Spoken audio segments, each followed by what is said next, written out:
Hello mga Mars! Samahan niyo ako maglilinis tayo ng small pine tree namin, Mars. Kaya tawag ko itong small pine tree namin, Mars, dahil pinangarap ko ito na magkakaroon ako ng small pine tree bago nga kami lumipat dito sa bahay na ito. Wala kaming kagamit-gamit sa bahay na ito. Sabi ko nga, sa sarili ko kaya lang, may gagawin akong hindi lang isa ang magtatrabaho. Kami dapat dalawa.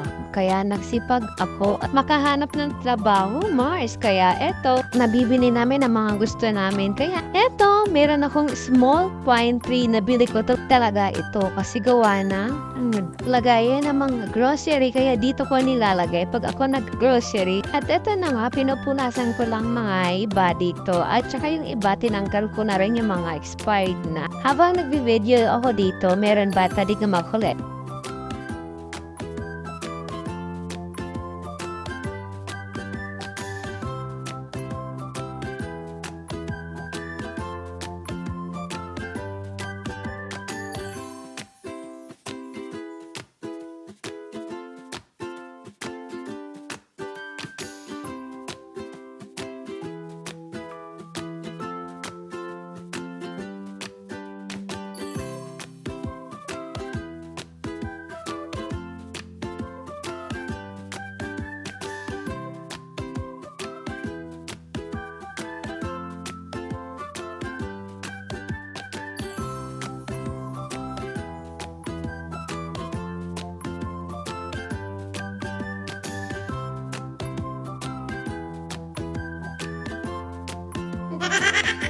O, diba? Napakakulit ng bata. Lagi na papakit sa camera. At eto na, Mars, natapos na rin ang aking paglilinis dito sa aking small pine tree. Hanggang dito na ang aming video.